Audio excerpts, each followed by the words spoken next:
Bones tardes a tots. Estic un poc impressionada. La darrera vegada que vaig pujar en aquest escenari, l'última hora, fa 125 anys. I teníem el primer acte, era el concert en la Simfònica. Doncs ja han passat 6 anys. Bon vespre a tots. Autoritats, senyores i senyors, amigues y amics, benvinguts, bienvenidos. Y muchas gracias a todos por acompañarnos esta tarde en este Teatro Principal de Palma, cuya historia se remonta a la segunda mitad del siglo XVII. Un espacio conocido en sus orígenes como Casa de las Comedias, donde el teatro y sus palabras fueron fuente de conocimiento, entretenimiento y cultura para nuestros antepasados hasta llegar al día de hoy. La memoria de las palabras, viajes y migraciones literarias es el título que hemos escogido para arrancar el nuevo curso del Club Última Hora Valores, acompañados en esta ocasión de la mano del Cercle d'Economia de Mallorca. Para un medio de comunicación de prensa escrita como Última Hora, con más de 130 años de historia y que desde sus inicios ha luchado por la cultura, es un auténtico honor hablar hoy de la escritura, de sus orígenes y su evolución. Por ello, quiero dar enormemente las gracias a Irene Vallejo, que ha hecho un hueco en su apretadísima agenda para regalarnos esta tarde en la que seguro nos transmite su pasión por las letras y los libros, por ese junco del Nilo que fue la materia prima de los primeros manuscritos. Pero antes, déjenme agradecer a la escritora y traductora Anne Plantagenet, que lamentablemente hoy no puede estar entre nosotros por cuestiones personales, el haber comprendido nuestro empeño e ilusión y haber facilitado que hoy tengamos el placer de tener entre nosotros a la gran escritora Irene Vallejo. Muchas gracias. Y sin alargarme más, darle las gracias al historiador y escritor Francisco de Asís Maura, quien aceptó el reto de presentar y moderar este coloquio. Y, como no, agradecer al Teatro Principal de Palma y especialmente a su director, Miquel Martorell, por dejarnos entrar en este espacio tan maravilloso de la nostra ciutat. Y antes de cederle la palabra al presidente del Cercle d'Economia de Mallorca, Josep María Vicens, quiero agradecerle su apoyo incondicional en la organización de este evento y a todos los que lo han hecho posible. Y a los que hoy nos acompañáis, espero que disfrutéis de este viaje por la memoria de las palabras. Muchas gracias.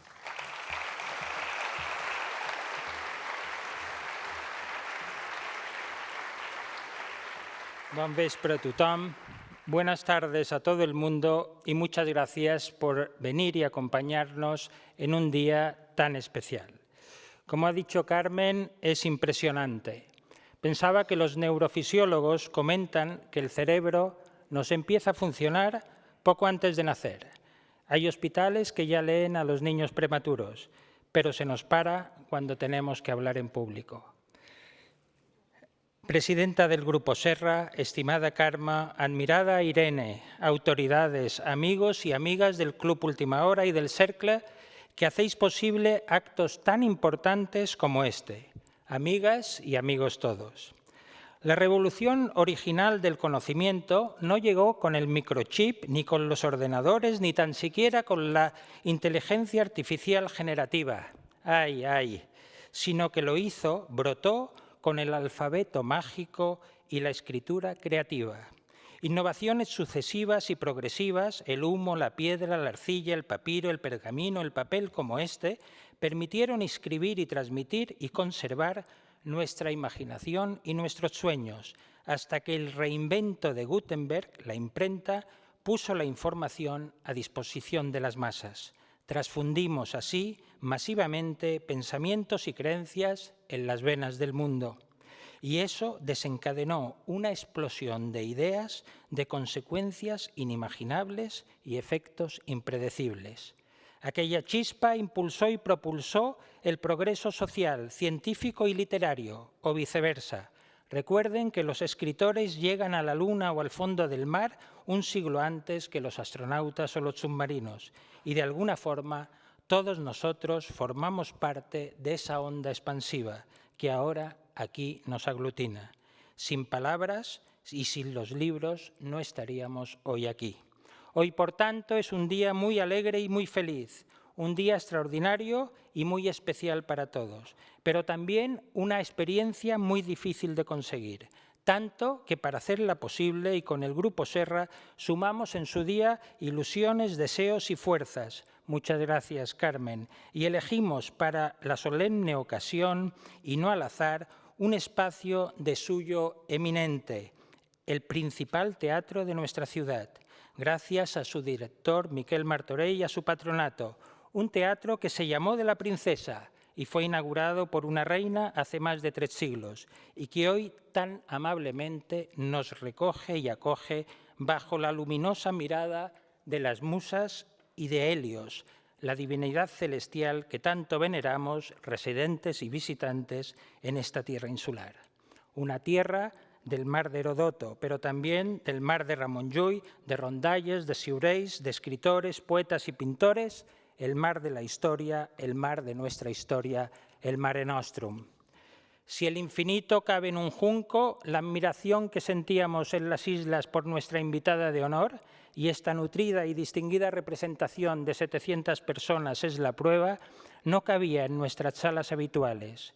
Y no es de extrañar, pues que desde ahora hace un lustro, cuando esta obra excelente y ya clásica vio la luz, dejó de ser luz sepultada, se ha traducido a medio mundo, en 40 lenguas y más de 70 países. Y ella, su autora, como buena aragonesa tozuda, doctora en filosofía clásica e infinitamente curiosa, se ha convertido, por méritos propios, en la escritora que ocupa el trono, la conferenciante más requerida de la lengua española, Irene Vallejo Moreu. Ayer, atosigada, lo que pasa en el recreo no se cuenta, y hoy desbordada por el éxito, contando y derramando toda su claridad por el mundo. En un más difícil todavía habíamos previsto que nos acompañara, lo ha dicho Carmen, Anne Plantagenet, pero sus labores de cuidadora la han dejado en París, traductora de la edición francesa. Y es que, como ocurre con la gramática de la vida, de solo 5 letras, 2 vocales y 3 consonantes, necesitamos siempre un ADN nuclear, creativo, y un ARN transcriptor o mensajero.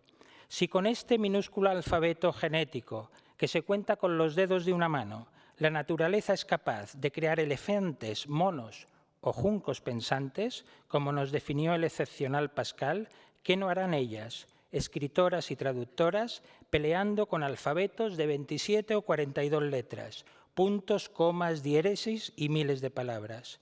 Sus delicadas manos zurcen e inebran con la precisión de un cirujano de referencia libros magistrales o aventuras para leer con una alegría burbujeante. En palabras nada menos que del añorado Nucho Ordine y Teodor Califátides, que estuvieron aquí también en la isla con todos nosotros. Así pues, para hablar de la memoria de las palabras y de sus secretos ocultos, nosotros incluye otros, diversidad y diversión, amarse o armarse. Invitamos y toma asiento sonriente entre nosotros, acompañada de un moderno historiador medieval y escritor, Kiko Maura, muchas gracias, Kiko, a una representante insuperable, a una mujer en plenitud, escritora de creación, pero también investigadora e historiadora de la cultura, que recurre al encanto de la belleza, única fuerza superior a la lógica, y así nace, imprime, su enorme elocuencia que todos admiramos y algunos bendicen en España, Francia o en la China. Yo tengo que terminar. Sabio Calímaco, a quien Irene cita tantas veces, dejó bien escrito que un parlamento largo es un mal parlamento. Así que acabo como he empezado, agradeciendo. Querida Irene, tú has dejado también bien escrito para la historia que alguien hablará de nosotros y el futuro recordado. Desde aquí pensamos que ninguno de los presentes es oráculo ni del futuro propio ni del ajeno, pero sí estamos todos muy seguros, convencidos, por lo que tenemos de insulares y hospitalarios, de que en el porvenir de esta tierra estimada, Mallorca, Baleares, este teatro principal, el Grupo Serra, el Cercle de Economía de Mallorca y todos los presentes, todos ustedes, nos sentiremos más que orgullosos de haber invitado, asistido, acogido y escuchado tu pensamiento recién alumbrado y tu palabra viva.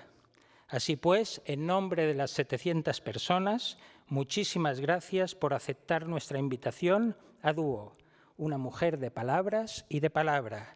Gracias por viajar entre danas con toda tu familia, con Quique y con Pedro, que te ayudará después a firmar todas las dedicatorias. Gracias por invitarnos a viajar y hacernos viajar. Gracias infinitas por tu enorme generosidad, por tu compromiso y disponibilidad. E infinitas gracias por estar aquí y ahora con todos nosotros y hacer que hoy sea un día muy feliz. Bienvenida Irene, con un sonoro, merecido y sentido aplauso. Bienvenidos todos al Club Última Hora y al Cercle de Economía de Mallorca. Muchas gracias.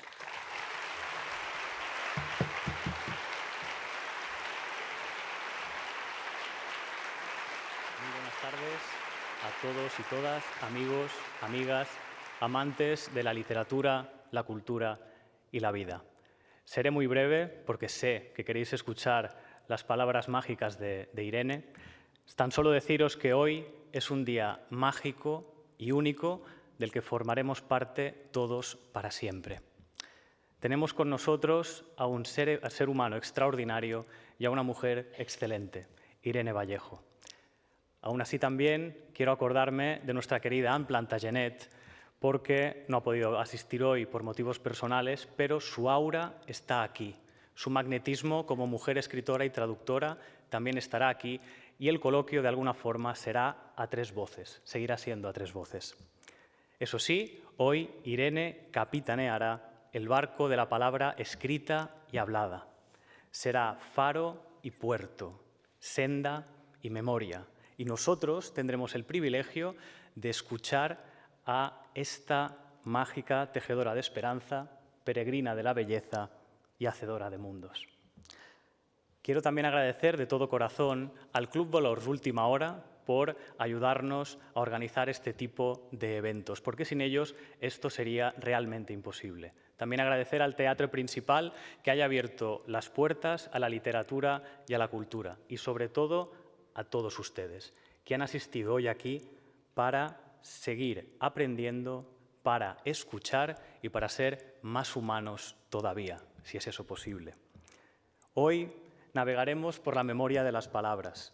Viajaremos, gracias a la literatura, al recuerdo. Haremos memoria. Viajaremos en el tiempo e iremos al corazón de los libros gracias al infinito en un junco de Irene. Porque como ella nos recuerda, debemos a los libros la supervivencia de las mejores ideas fabricadas por la humanidad. Los libros guardan y salvaguardan, protegen y magnifican lo que somos y seremos. Un hecho muy curioso para un artefacto tan frágil. Amigos míos, y esto os lo digo con el corazón en la mano, como persona que vive en las palabras desde la infancia, creo de corazón que los libros son el lugar donde convergen todos los caminos. Atreverse a leer es atreverse a vivir. Y como nos dijo nuestro amigo Teodor Califatides cuando visitó nuestra querida Ítaca mallorquina, los libros son la verdadera patria de la humanidad, tal vez la única que nos queda. Irene Vallejo, con su escritura, bondad y ternura, tres palabras vitales, siembra la semilla del querer saber en nosotros, pase lo que pase, cueste lo que cueste, porque ella sabe que la palabra escrita vale la pena y que también debe merecerse. Debemos merecer las palabras que sentimos.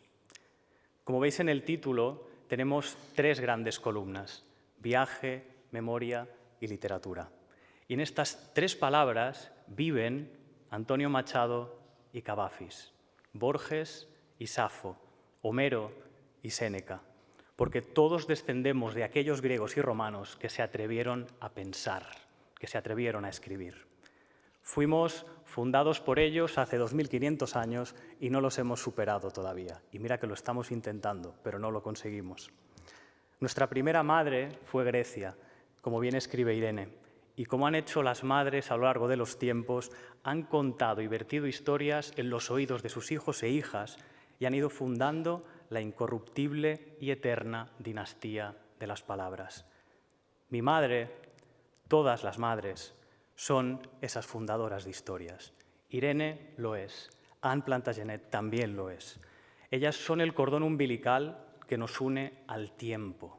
Y hoy estamos celebrando esto, nada más y nada menos, que todo lugar es una Ítaca, que todo libro es un hogar y que toda literatura es esperanza. Bienvenidos al mundo literario de Irene Vallejo. Bienvenidos al corazón de las palabras. Muchas gracias.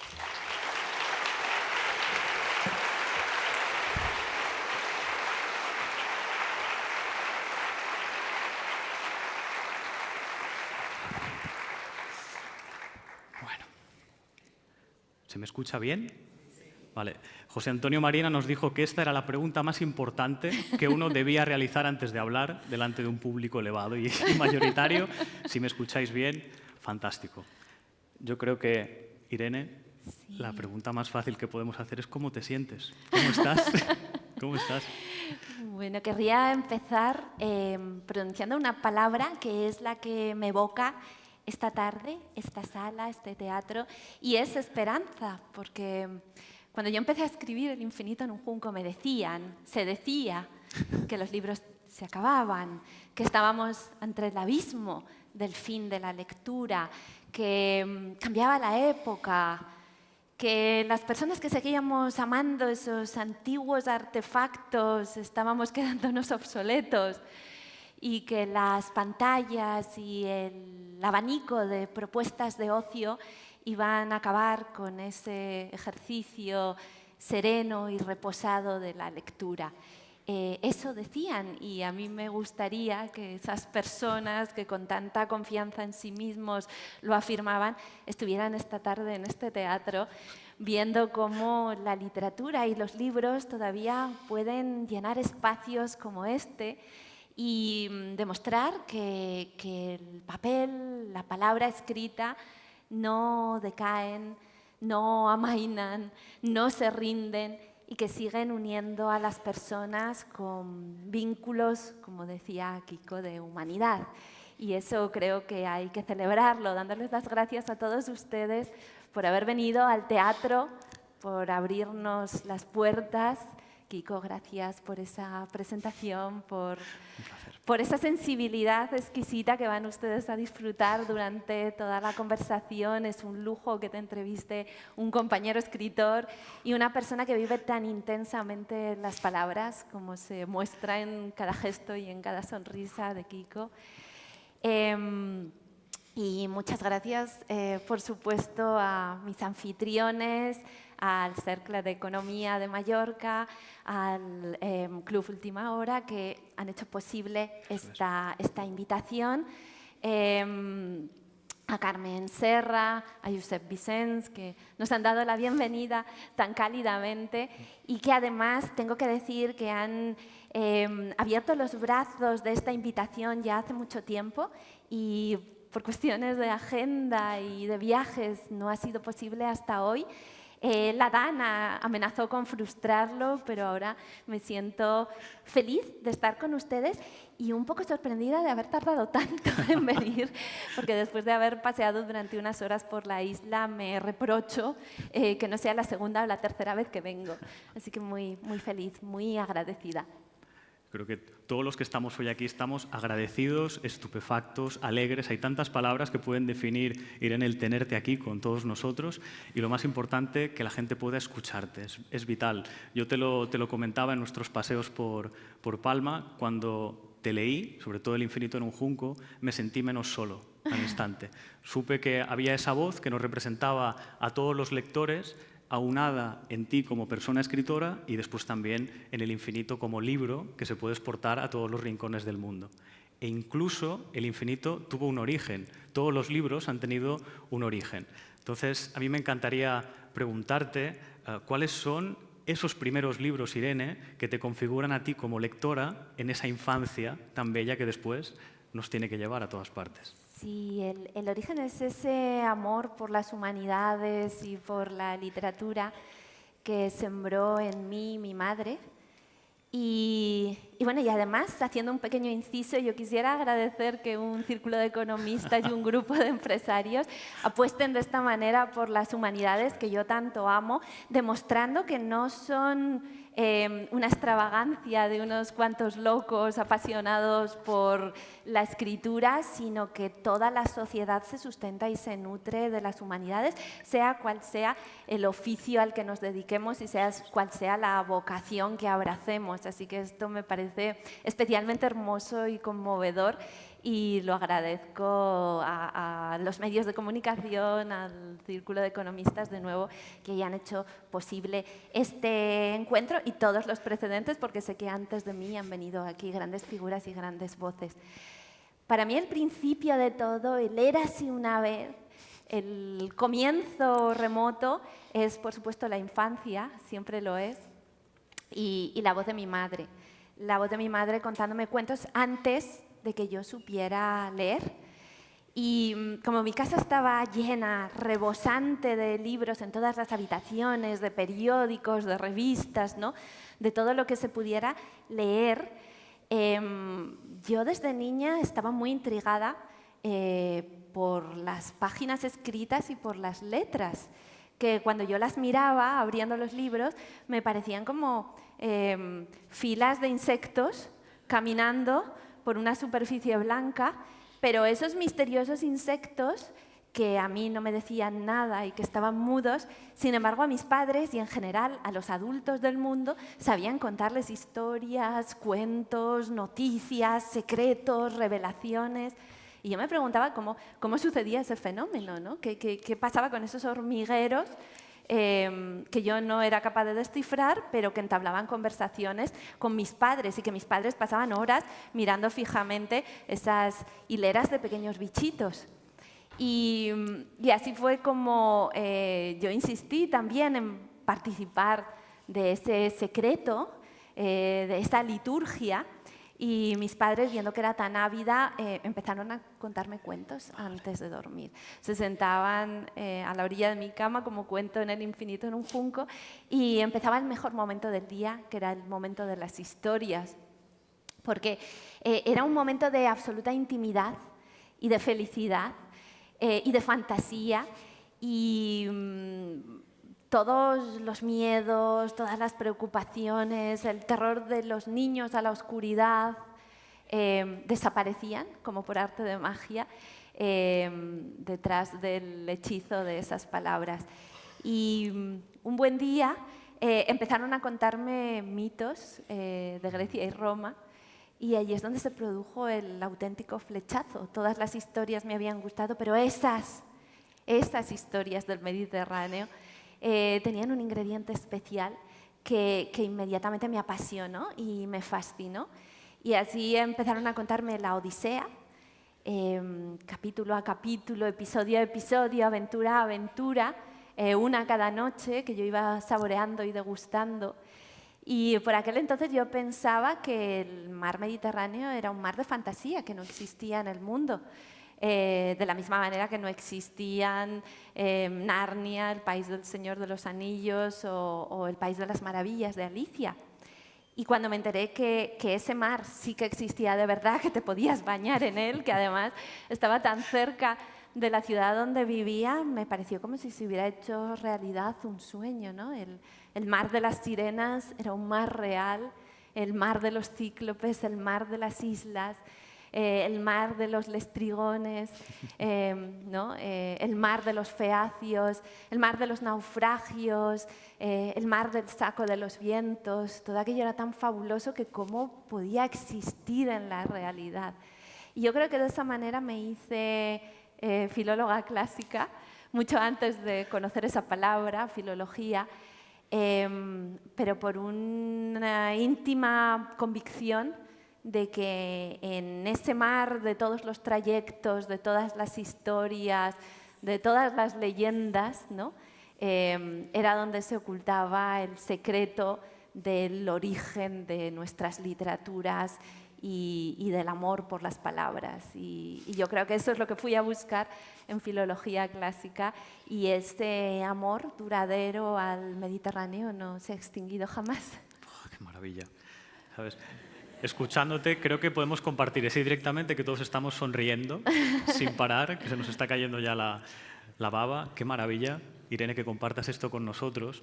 Me ha venido a la mente nuestro querido amigo Nucho Ordine, también, que como bien sabéis falleció pues, aún incomprensiblemente. Nos cuesta digerir esa pérdida, porque él cuando estuvo aquí nos hablaba del Mediterráneo, de la cultura mediterránea y lo que significa una isla. También yo quería preguntarte, él nos decía que esto es la cuna del mundo, el telar del mundo y la memoria del mundo es el Mediterráneo. Y quería preguntarte, ¿qué sientes tú al estar en los mares del Mediterráneo, que tantos escritores y escritoras han visto partir y navegar como las palabras, y qué significa esa civilización mediterránea para ti? Claro, yo me siento profundamente mediterránea. Creo que eso define mis afinidades, mis pasiones, esos paisajes que llevamos tatuados en el corazón.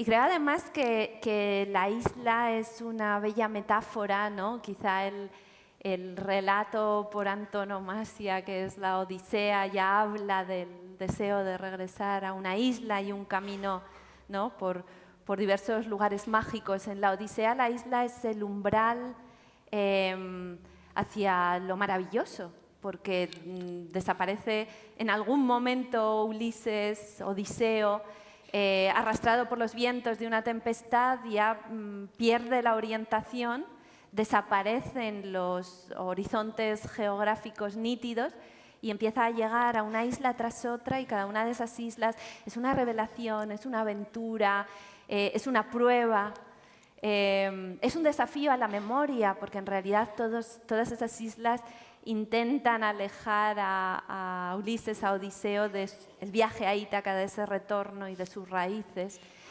Y al final creo que la isla es incluso la metáfora del relato, porque un libro es una isla que forma parte de un gran archipiélago literario, pero en sí mismo es perfecto, lo posee todo esa historia, ¿no? Es un universo, es una atmósfera, es un paisaje, es un universo, es un pedacito de la humanidad, como llamaban los griegos, microcosmos, ¿no? Y creo que la isla es el reflejo de todo eso, ¿no? Es la historia, es la leyenda, es allí donde todo comienza, probablemente en la civilización cretense. Hablábamos antes de las talasocracias, ¿no? De esos imperios marítimos, del comercio, de aquellos antepasados nuestros que se lanzaban a los mares, aunque los creían infestados de monstruos y de sirenas y de criaturas inquietantes. A pesar de eso se lanzaban a aquellos mares. Y ahí es donde empieza realmente la civilización, ¿no? En esas islas que son como peldaños para ir navegando y llegando a puerto y descubriendo nuevos mundos. Entonces, no me sorprende que en esta isla, en Palma de Mallorca, tantos escritores hayan venido, ¿no? a impregnarse, a inspirarse, y no solo en nuestro idioma, sino en todo el abanico de los idiomas, hayan llegado a esta isla desde Agatha Christie, Robert Graves, George Sand, tantos y tantos escritores, Borges, Cortázar, que se han inspirado y que han bebido este aire y han reconocido aquí las huellas de algo que probablemente está impreso en nuestro ADN literario, y que al llegar a esta luz nítida y este mar tan azul, pues reconocemos, ¿no? como un lejano sueño de la infancia. Me quedo con unas palabras bellísimas que has dicho, lo de las huellas, la memoria en sí misma. Yo creo que el mar Mediterráneo o cualquier mar tiene memoria. Sí. Por las veces que lo han surcado, los naufragios que ha habido también. Uno de los pilares de esta conversación es la palabra memoria, que tantos ríos de tinta ha hecho fluir durante tantísimos siglos. Yo quería preguntarte, Irene, ¿cómo podemos hacer memoria ahora mismo? ¿Cuáles son las herramientas que tenemos en pleno siglo XXI para seguir haciendo memoria, no olvidar el pasado, respetarlo y aprender de él de alguna forma? Sí, esta es una pregunta de historiador. Sí, totalmente. un No puedo historiador evitarlo. que siempre quiere ver, ¿no?, destacada, reconocida y aplaudida su pasión por el pasado, pero es evidente que es así. Para mí lo es, porque cuando yo he estudiado el mundo de la oralidad, que para mí es también un asunto, un tema literario maravilloso y al mismo tiempo intrigante y enigmático y misterioso, cuando trato de imaginar el mundo antes de los libros y de la escritura, que es un ejercicio estimulante, ¿no?, y nos costaría ahora proyectarnos a una realidad en la que no existen estos objetos, en los que no se puede escribir lo que hallamos, lo que pensamos, lo que descubrimos, lo que intentamos recordar. Claro, nuestros antepasados orales solo poseían la memoria de sus propias mentes, de sus cerebros, para recordar, para conservar y para trasladar a las siguientes generaciones sus mejores hallazgos. Y claro, en esa situación, cuando una persona muere, es como si se destruyera una biblioteca de historias, de canciones, de memoria, de relatos familiares, ¿no? Algo se difumina, se pierde, se desvanece para siempre en el aire. Y aunque se haga un esfuerzo enorme por conservar poemas, la Ilíada y la Odisea se transmitieron durante muchas generaciones de forma oral antes de que llegaran al puerto seguro de la escritura, lo cierto es que la mayoría de lo que vivimos y sentimos y amamos se perdía para siempre. Entonces, claro, la escritura es la gran aliada de la memoria. Desde que existe la escritura, podemos hacer un registro de nuestra historia y de nuestro pasado y podemos escuchar las voces de los muertos, lo que amplía nuestra experiencia de forma exponencial, porque ya no solo estamos sometidos al contexto, a las personas que nos rodean, sino que podemos buscar aliados y amigos y compañeros en personas muy distantes en el espacio y en los siglos, ¿no? Nos convertimos en viajeros en el tiempo, además de poder serlo, como siempre, en el espacio y geográficamente. Entonces, para mí, que fui esa niña que padeció acoso escolar en la infancia, haber podido relacionarme con aquellos autores que me fascinaban, haber podido crear mi propia pandilla entre los escritores, fue realmente la salvación, ¿no? El bote salvavidas con el que yo pude atravesar por esa situación tan dura. Y siempre lo he pensado como una expansión de la vida, ¿no? Más allá de nuestra especie, los demás animales no pueden recordar cómo era la vida hace 10 siglos, nosotros sí. Nosotros sabemos cómo era el mundo, reconstruimos épocas de asombrosa antigüedad, nos proyectamos, conservamos un bagaje de memorias, de errores, de triunfos, de éxitos, de grandes ideas, de enormes tropiezos.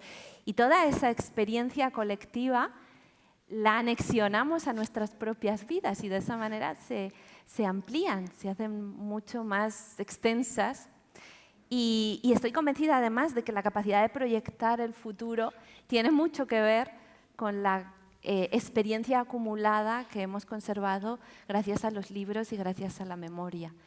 Entonces, creo que la vida tal y como la conocemos existe gracias en buena medida a los libros y a la historia, que también fue una invención, al menos los griegos le dieron nombre, y se dieron cuenta de que ese relato del pasado es una parte integrante y esencial de lo que somos. Y a partir de entonces esa dimensión forma parte del presente. El presente se expande, se dilata e incluye todo el pasado. Y la historia antigua para mí es una historia que sigue viva en nuestro interior, que nunca ha pasado, que no es pasada y que en lugares como Palma de Mallorca es que además se palpa y se respira, ¿no? Está en las piedras que pisamos y que nos rodean y está ¿no? inscrito también, como en una expresión muy hermosa que utiliza Platón, en las tablillas de nuestra mente, ¿no? Eso es, totalmente. Has dicho una frase preciosa, Irene, de las muchísimas que has dicho. Espero que estéis grabando este acto, por favor, porque yo quiero escucharlo varias veces. La literatura como bote salvavidas.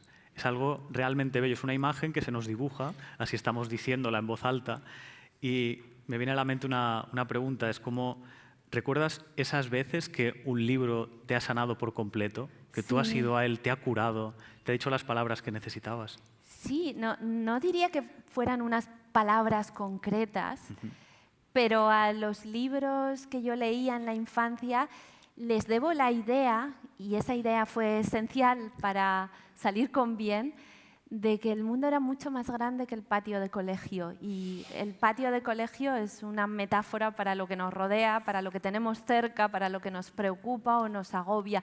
El mundo es mucho más grande y hay muchísima más gente que las personas que tenemos alrededor. Entonces, ese mensaje para mí fue esencial porque era una niña y aún no tenía una imagen ni un concepto muy claro de las dimensiones del mundo en el que me iba a poder mover. Entonces, leer libros, ¿no? Esos libros con los que empezó mi pasión lectora, libros de Salgari, de Julio Verne, luego de Dickens, de Jack London. Aquellos libros me hablaban de un mundo muy grande y los escritores, autores de esos libros, me hablaban de una forma de ser y de habitar el mundo que a mí me parecía cercana y afín a la mía. Y aunque mis compañeros de colegio no me comprendían, e incluso me hacían sufrir enormemente por esa incomprensión, y yo me preguntaba si era una persona que por alguna deficiencia esencial no encajaba, hablar con esos escritores me convenció de que también existían otros raros como yo, otros extravagantes, y que al final acabaría encontrando mi familia estrafalaria en el mundo.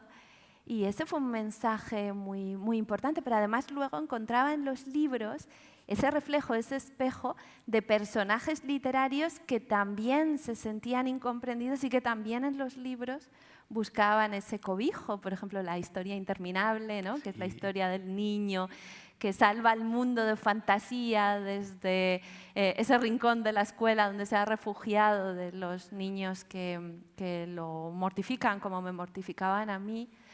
O en Canción de Navidad también hay un momento en el que el protagonista, siendo un niño que no encajaba, se encierra con los libros y le parece que en ese momento encuentra una especie de plenitud, ¿no? Una sensación de encajar y de ser él mismo que no había encontrado todavía en la vida. Pero no en el sentido de que nos evadimos del mundo porque el mundo no nos comprende y entonces nos hacemos seres encerrados en nuestra torre de marfil. No, al contrario. Todo lo que aprendemos en los libros creo que nos ayuda a practicar mejor este oficio de vivir, ¿no? A entender a las personas que tenemos alrededor.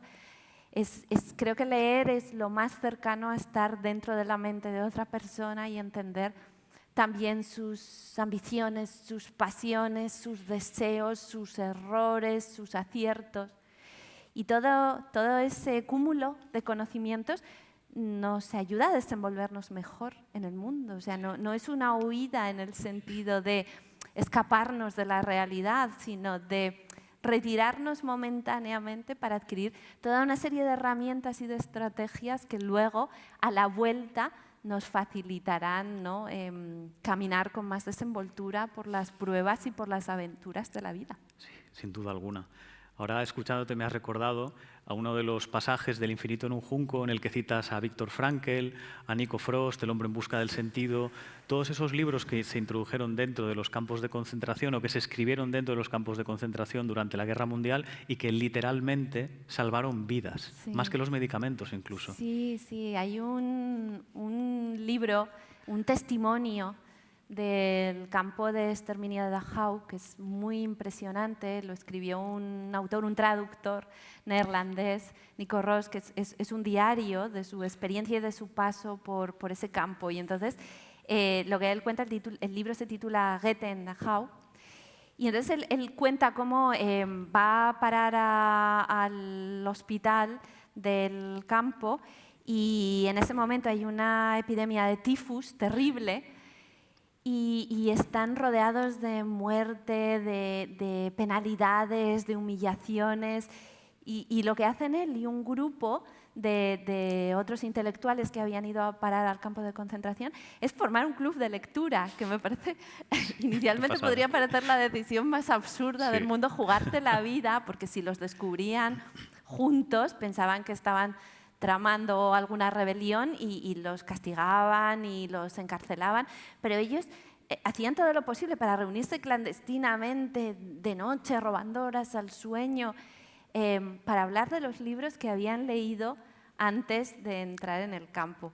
Y algunos de ellos decían que estaban escribiendo mentalmente libros que no podían poner en papel, ¿no? y en tinta, pero el hecho de estar concibiendo algo, creando algo en medio de todo ese terror, les salvaba, ¿no? Y él decía,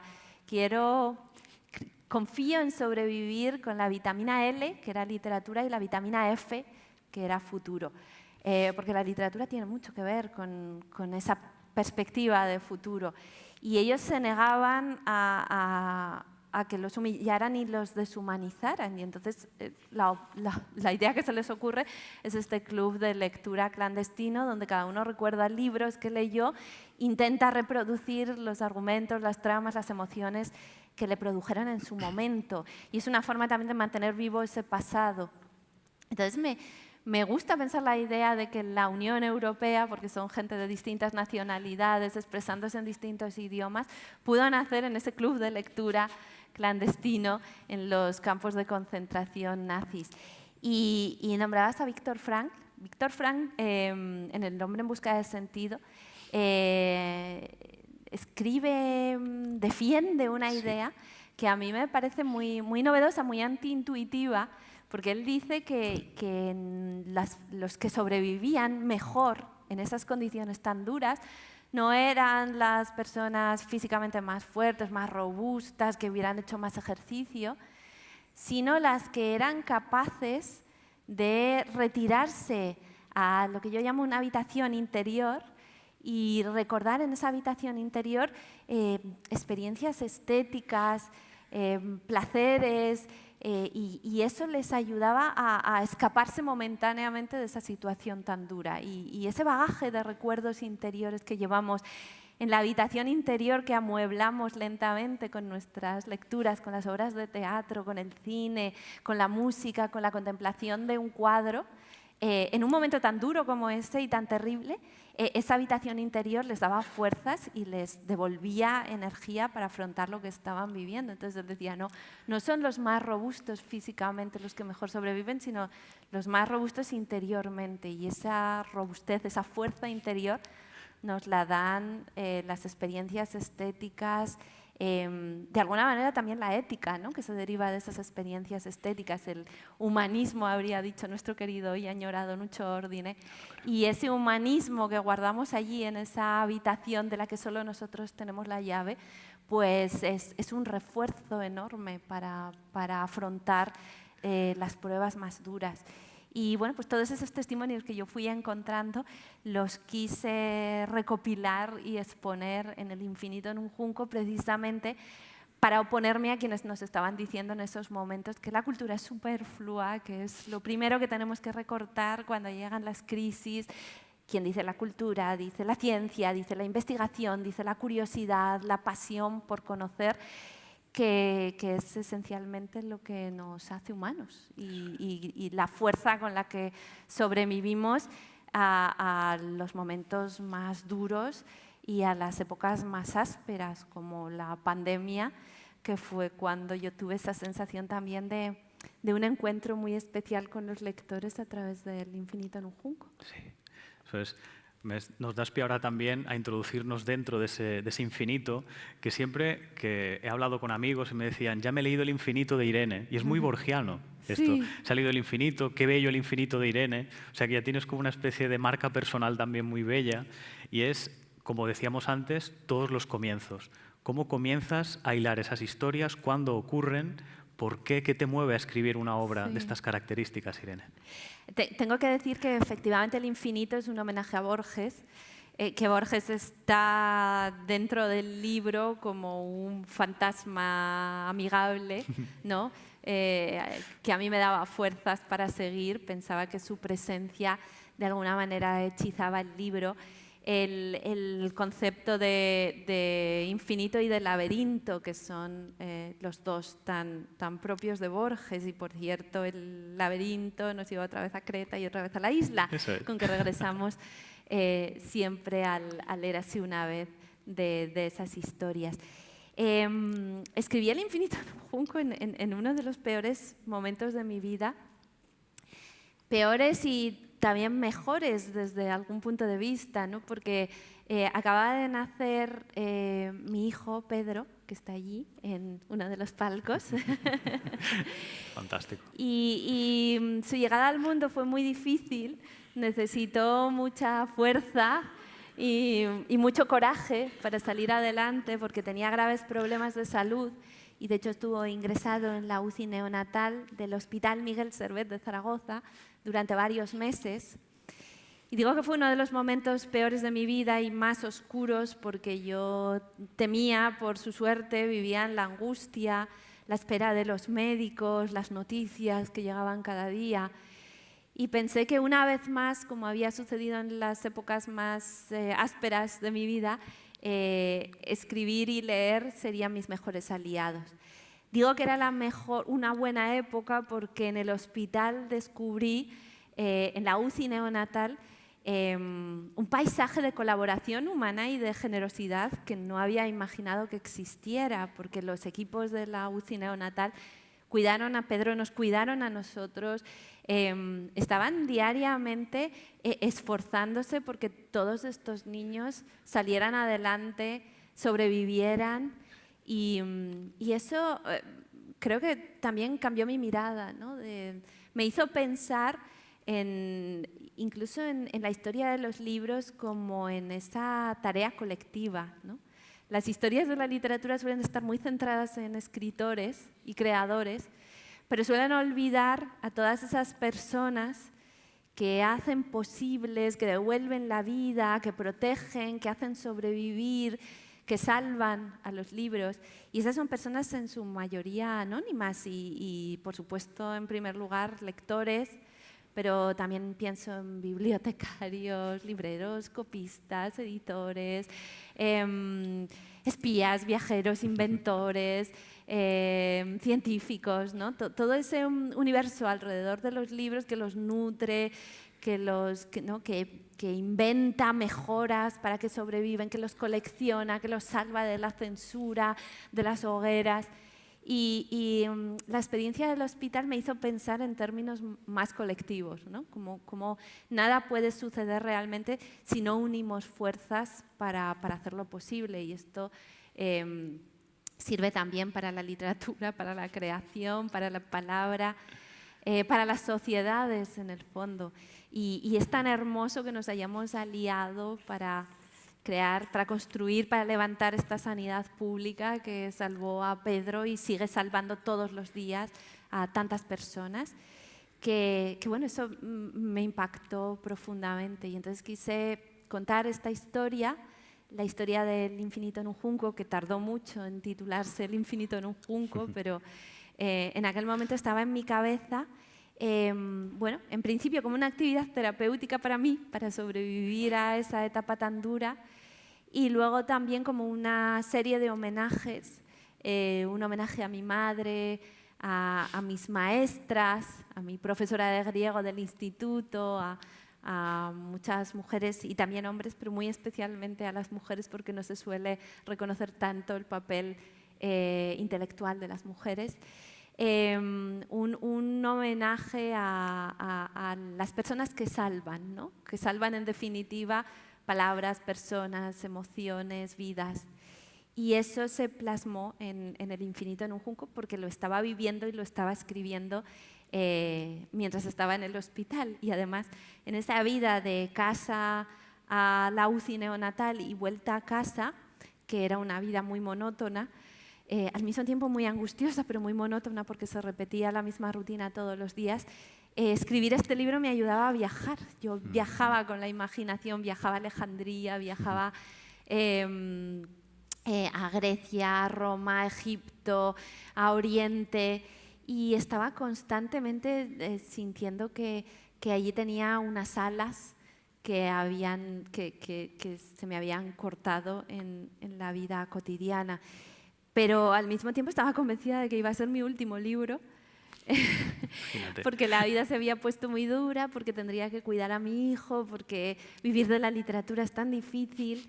Y sentía que era mi despedida del mundo de los libros y por eso quería agradecer todo lo que había recibido en la lectura, en la escritura y a todas esas personas que no conoceré, ni siquiera sabré sus nombres, desde quien inventó el alfabeto hasta copistas anónimos, coleccionistas, inventores, como decía, ¿no? Todo ese universo y darles las gracias de alguna manera escribiendo un libro que para mí, en mi mente, era como las 1001 noches de los libros, ¿no? Un ensayo en el que todas las historias son verídicas, auténticas, documentadas, pero que se convierte en una especie, ¿no?, de tapiz de historias y de aventuras y que nos lleva al pasado de los libros como a una de las mayores aventuras que ha vivido la humanidad.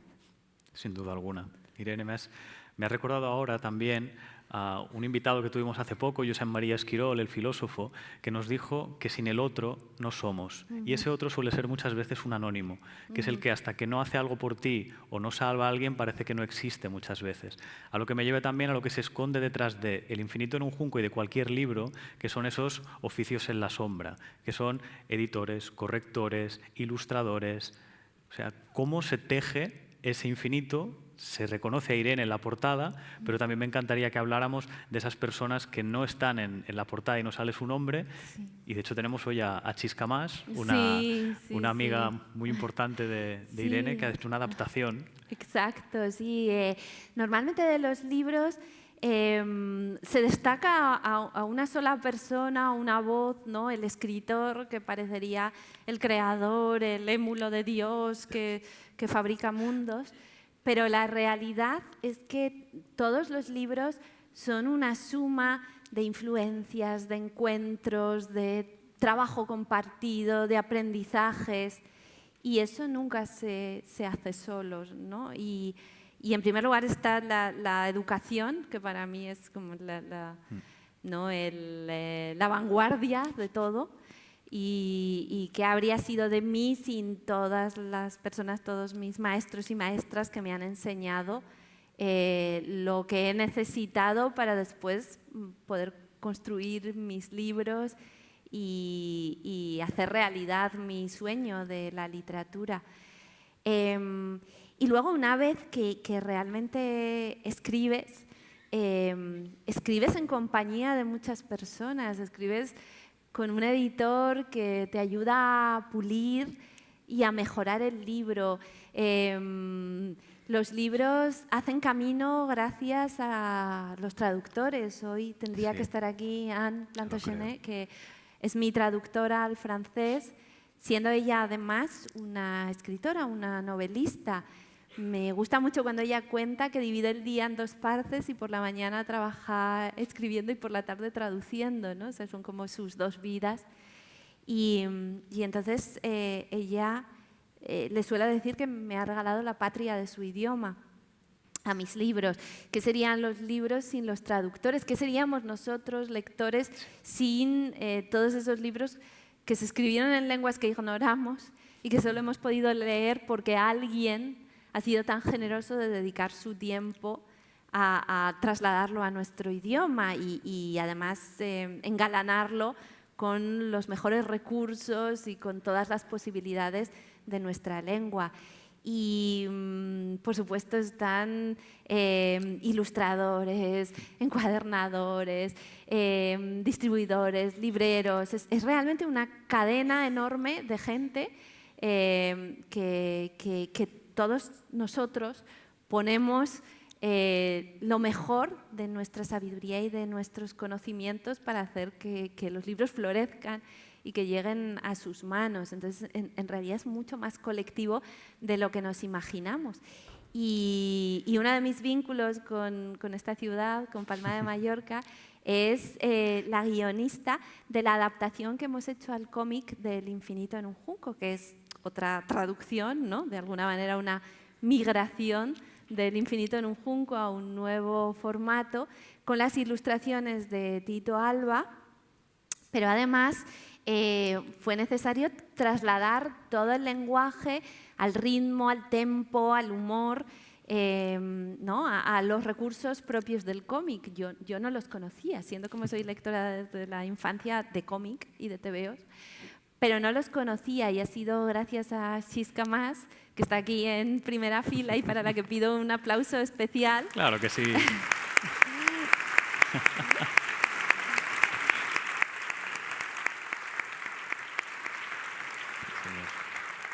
Ella aquí trabajando conmigo desde la isla, pues me enseñó, me guió, me ayudó y además fue un trabajo muy divertido, muy feliz, en los huecos entre viaje y viaje, por videoconferencias, apuntando ideas, digamos que imaginando este renacer bajo una nueva forma del infinito en un junco y que el resultado final se ha beneficiado enormemente de su ingenio, de su vitalidad, de sus ideas y de sus sugerencias. Entonces, para mí ella es coautora de esta adaptación gráfica y creo que además es algo que tenemos que hacer, que es reconocer a todas las personas que nos enseñan y que enriquecen ese bagaje de los libros. Así que todos esos oficios del libro, desde los artesanales hasta los de la palabra, hacen posible esta experiencia y este viaje. Y el Infinito en un junco pues es un homenaje también a esas personas que quedan un poco muchas veces en la penumbra, ¿verdad? Del mundo creativo. Y a veces han hecho grandísimas aportaciones a los libros tal como los conocemos. Sin duda. Has hecho que leyendo El Infinito en un junco has acercado una antorcha y se han alumbrado todos, de golpe, todos esos anónimos que habían pasado de puntillas, los has rescatado de esa penumbra o de las catacumbas y les has puesto esa voz que tantas veces o tan complicado es conseguir a veces. O sea, la voz que busca un escritor, la voz que busca un músico, por ejemplo. Yo quería preguntarte esto, ¿cómo has ido buscando tu propia identidad para poder tener una voz que se identifique como Irene Vallejo a través de los años, que es la que te ha permitido realmente escribir El Infinito? Nos pasamos toda la vida buscando nuestra propia voz. Sí. Tú parece ser que la has encontrado y la has podido plasmar en un libro. La he plasmado en un libro que yo estaba convencida de que era mi último libro y que además que era un ensayo destinado a interesar a un pequeño grupito de locos como yo por el mundo clásico, pero de verdad que jamás sospeché que pudiera tener este trayecto, ¿no? Y nacía como un libro terapéutico para mí y además como una especie de viaje de memoria y de gratitud, pero que yo ni siquiera estaba segura de poder terminar y que creía que era el final de mi sueño de convertirme en una escritora, porque aunque llevaba ya más de una década dedicándome a esto profesionalmente, pero me dedicaba de una manera muy, muy local, de trinchera, viajando por Aragón, a pequeñas ferias del libro rurales, a escuelas de adultos, la Universidad de la Experiencia, clubs de lectura en bibliotecas pequeñísimas, grupos de 4 o 5 personas, viajando con el coche, llevando los libros en el maletero y vendiéndolos yo misma, ¿no? y yendo a estos clubs maravillosos que nunca olvidaré, ¿no? Donde se habla de libros y después todo el mundo saca sus platos, su especialidad culinaria y entonces todo se convierte en una especie de festín de tortillas de patata, de pimientos rellenos, de croquetas, de empanadillas y se celebra así de una forma pantagruélica la literatura y esa había sido mi vida durante más de 10 años. Entonces, claro, cuando nació Pedro y pensamos que ya ni siquiera tendría esa capacidad de moverme, de viajar, de recorrer esos pequeños pueblos e ir a la busca de los lectores allí donde estuvieran, creí que se terminaba, que el sueño era demasiado grande para mí.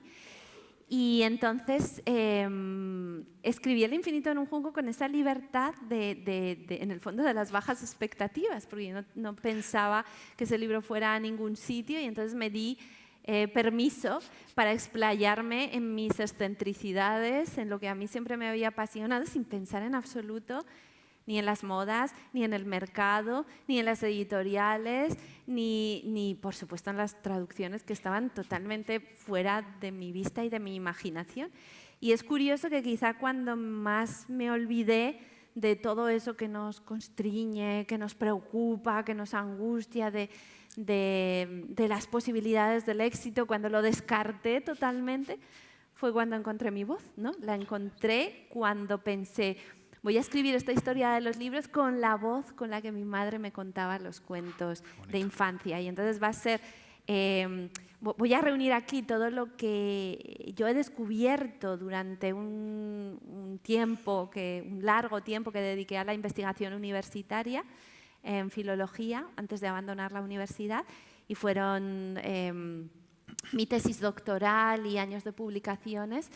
Y todo eso que yo había volcado en un lenguaje académico para especialistas, ahora lo voy a volver a narrar con la voz narrativa de mi madre, contando cuentos antes de dormir. Y entonces simplemente volver a ese embeleso infantil fue lo que me hizo encontrar mi voz, que era la voz de la narradora, de la cuentista, con el desafío de que todas esas historias son reales, ¿no? Entonces es un relato de historia contado como lo habría contado Heródoto, ¿no? Con esa fascinación por lo maravilloso, ¿no?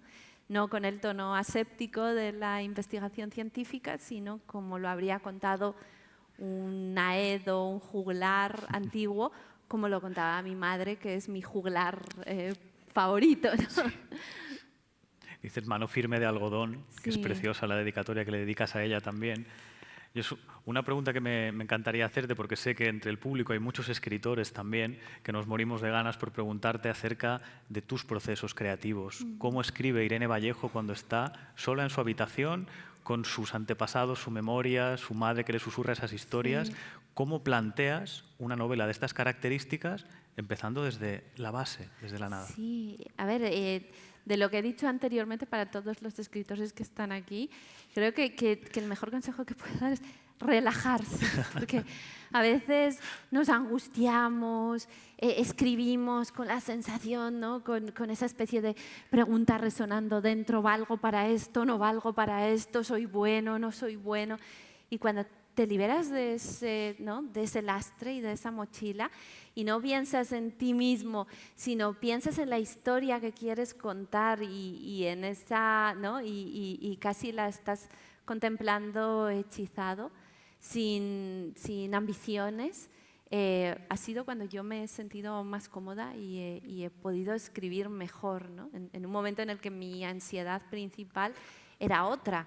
Y la escritura se volvía a convertir en el juego infantil, ¿no? en en algo lúdico, terapéutico, relajante, ¿no? Donde yo me reencontraba con esa especie de oasis de las palabras, que es lo que siempre han sido para mí. Claro, cada libro tiene su proceso, ¿no? Porque reinventas tu manera de escribir para cada proyecto. Ya había escrito antes literatura infantil, juvenil, novelas, y en este ensayo, en El infinito en un junco, pues tenía una especie de intuición que había tenido cuando daba clases. Me daba cuenta de que en el aula, cuando estamos muy acostumbrados a dar explicaciones muy abstractas, y luego, cuando ya hemos lanzado, ¿no?, todo el peso de las teorías y de las abstracciones, contar una anécdota o una historia con rostro humano para relajar, ¿no?, al auditorio de todo el peso de las teorías y especulaciones que han oído antes. Y sin embargo, cuando corregía los exámenes me daba cuenta de que esas historias, esas anécdotas, que eran un poco la propina, eran lo que mejor recordaban mis alumnos. Se habían quedado con la historia y no con el concepto abstracto. Entonces yo me di cuenta de que a lo largo de los milenios la humanidad ha transmitido el conocimiento en forma de historias. Las historias encapsulan la sabiduría.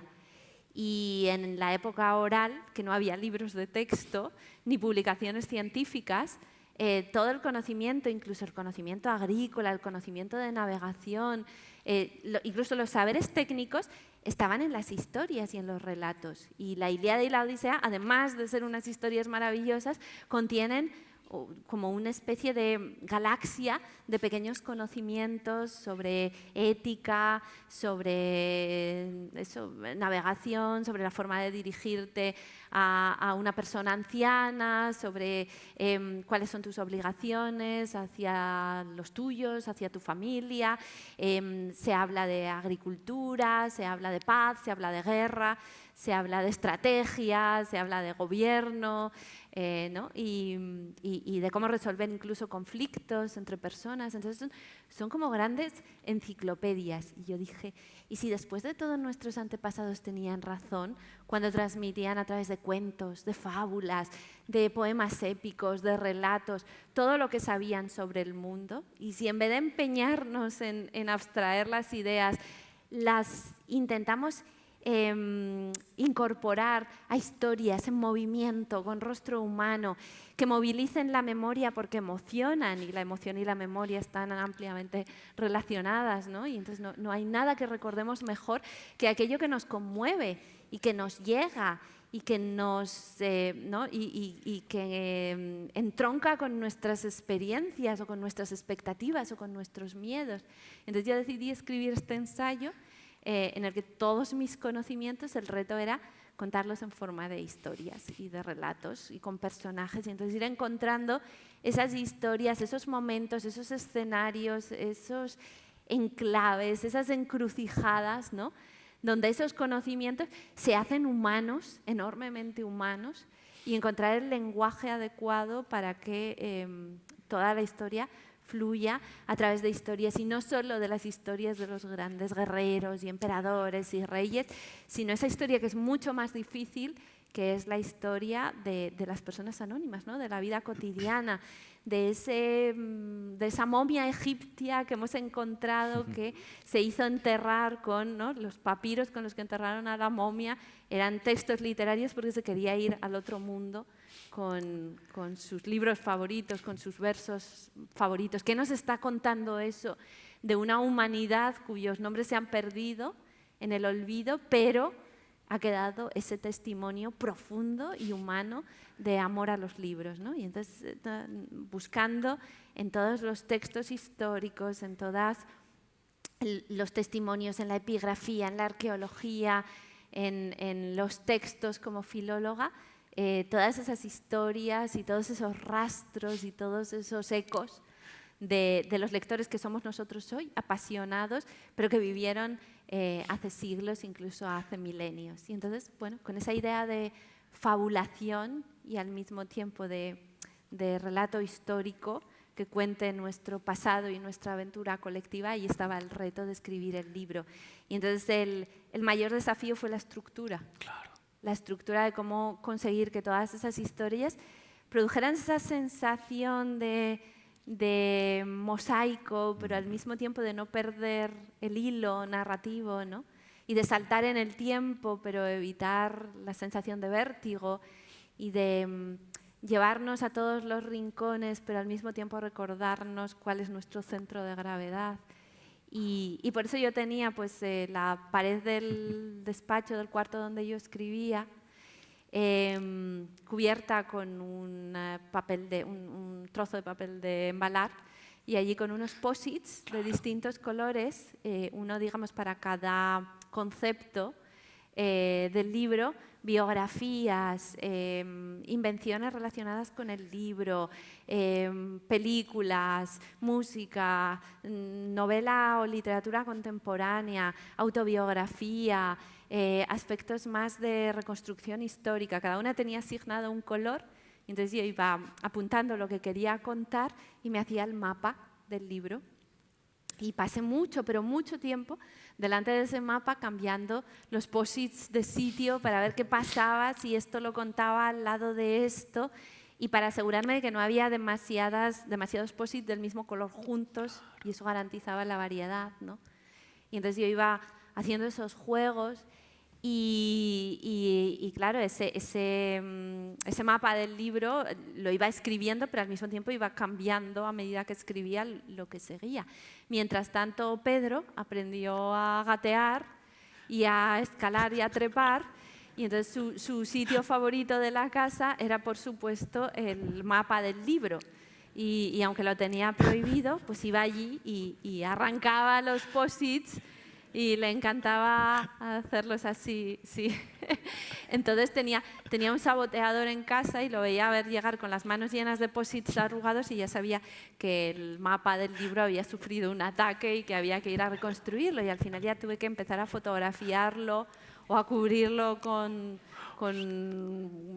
forro de libros para que cuando lo cambiaba, luego lo protegía, porque tenía el sabotaje en casa. Sí. Pero para mí las estructuras son muy importantes, ¿no? Desde dónde cuentas la historia, desde qué punto de vista, cómo fluye, cómo lo construyes, si te mueves cronológicamente o das saltos, y esos saltos, cómo construyes la sorpresa, cómo retrasas una revelación, cómo aparece algo inesperado, ¿no? Y eso se controla muy bien, bueno, es la técnica del storytelling, del guión cinematográfico, ¿no?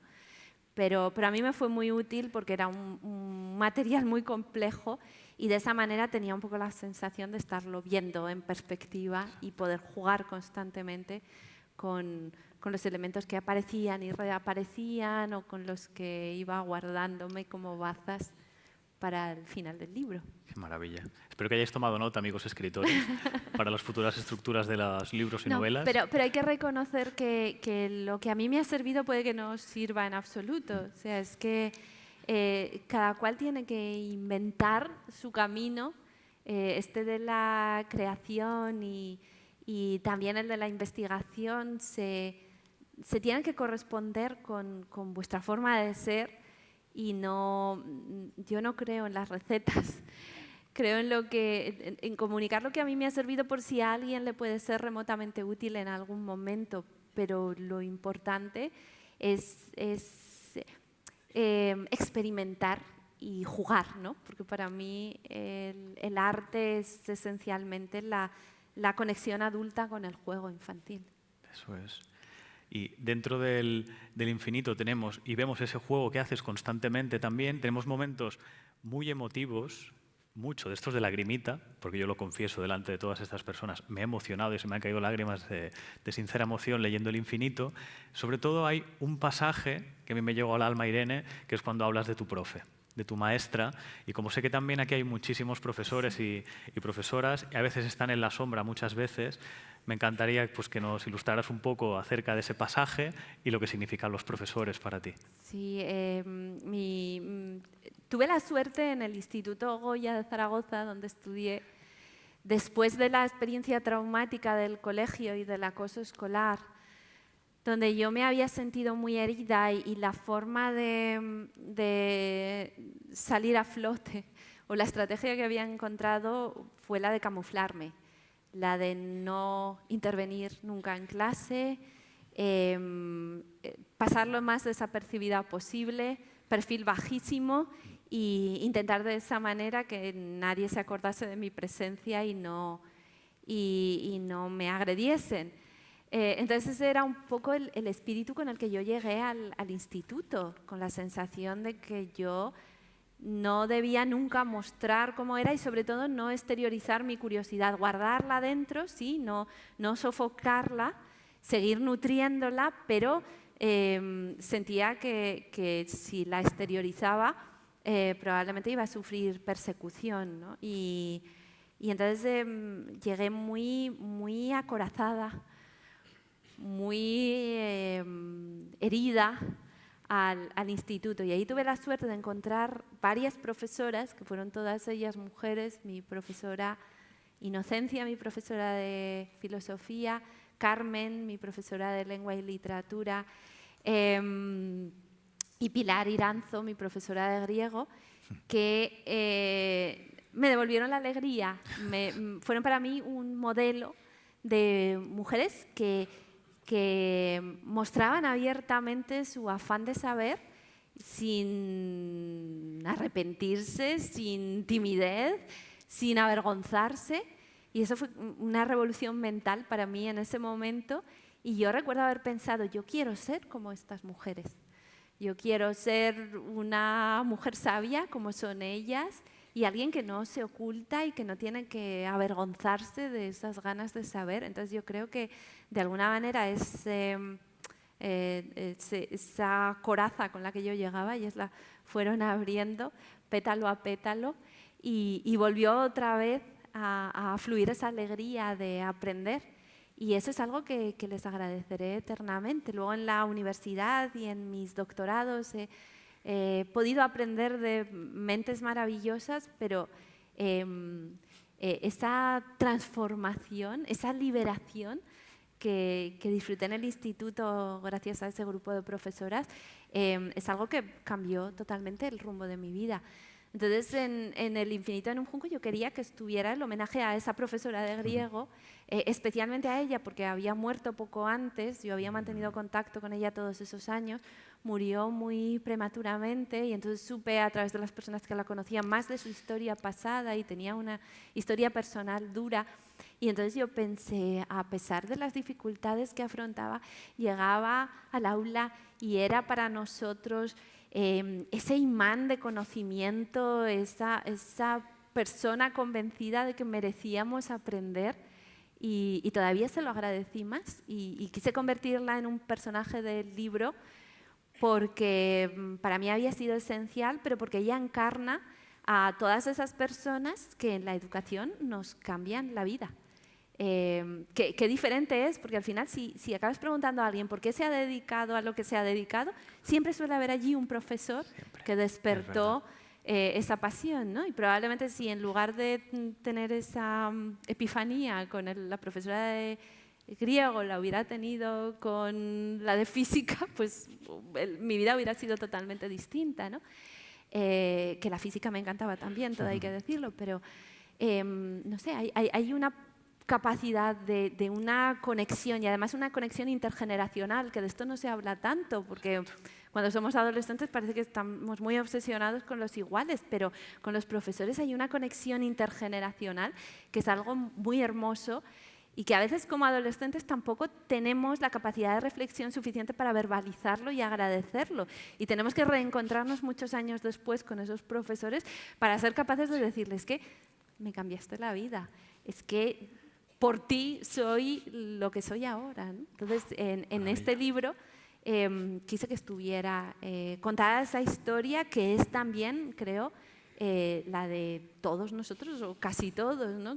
¿Quién no ha tenido la suerte de encontrar un profesor que le ha cambiado su imagen mental de una disciplina, de un campo del conocimiento, del saber?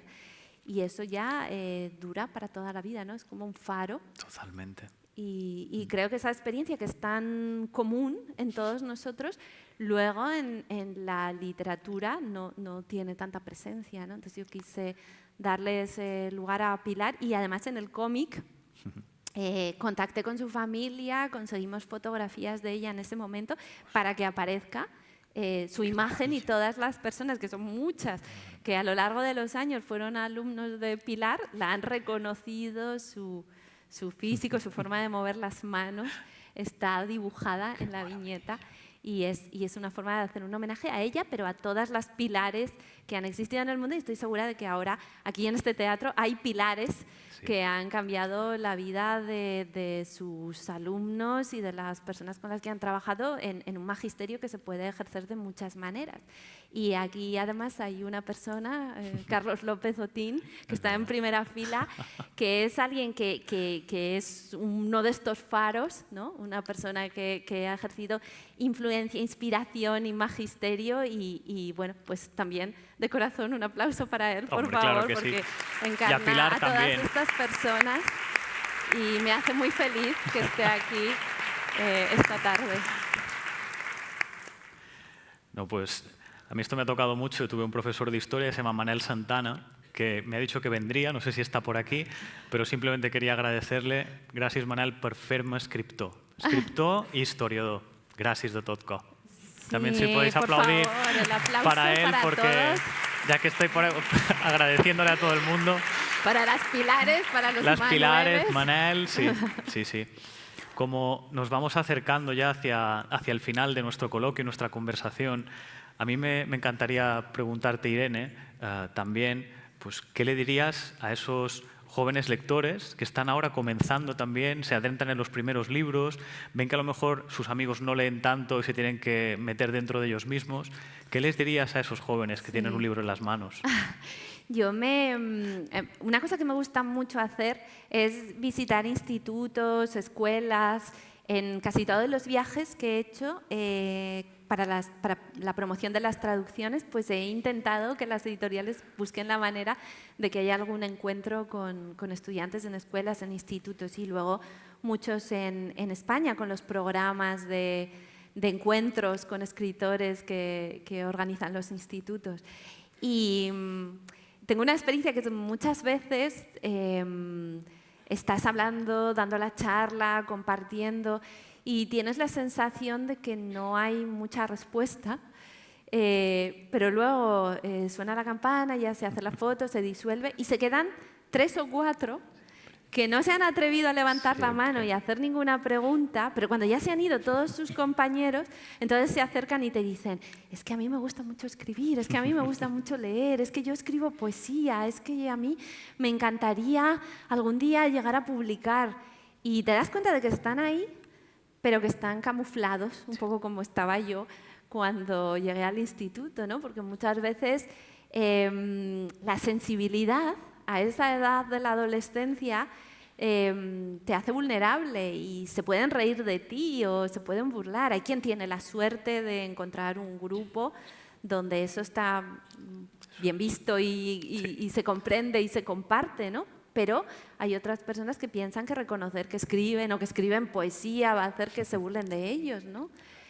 Y porque en general la sensibilidad te hace mucho más vulnerable a ese tipo de ataques y burlas y chistes y intentas proteger esa sensibilidad en tu interior.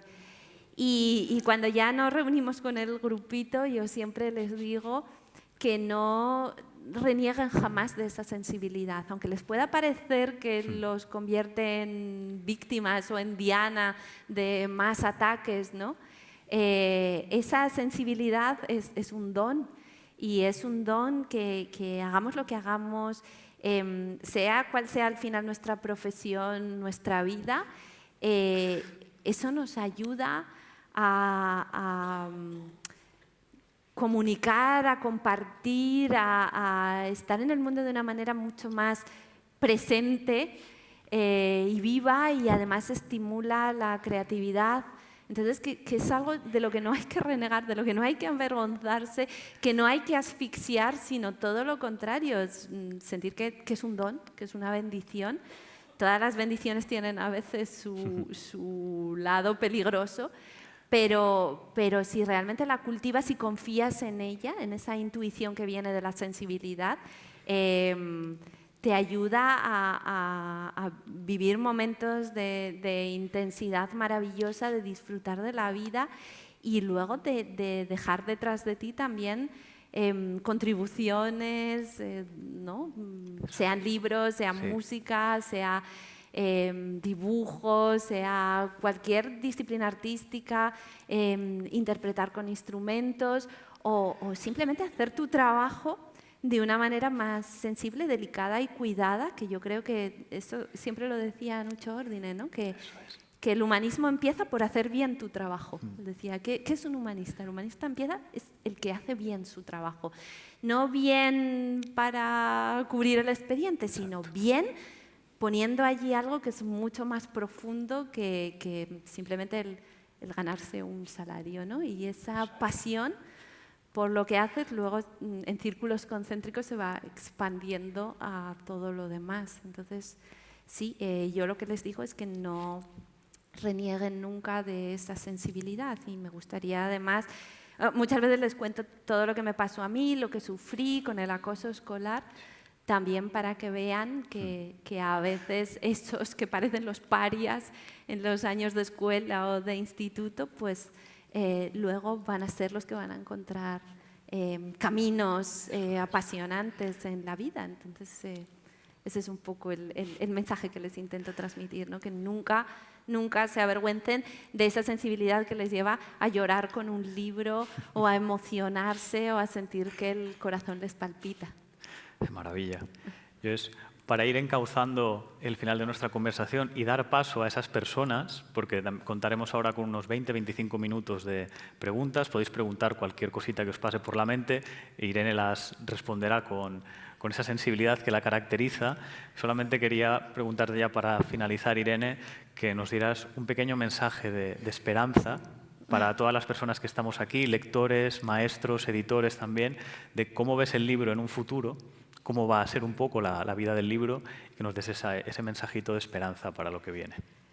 Yo es que tengo que reconocer que soy muy optimista, entonces sí, lo advierto de entrada, que tengo esa debilidad y bueno, pues hagan todos ustedes, pongan todos los filtros necesarios, porque los optimistas pues tenemos esa propensión a ver con esperanza el futuro, ¿no? A mí la historia del libro lo que me demuestra, y cuando hablo de la historia del libro, en el fondo es la historia de la cultura y del saber, ¿no? Que es de lo que han servido de vehículo los libros. Yo veo que los libros, que la lectura, que el teatro, que la música, que la danza, que la palabra, que la recitación y todas las formas modernas que vamos creando y contemporáneas, ¿no? de plasmar el arte, han sobrevivido a increíbles obstáculos a lo largo del tiempo.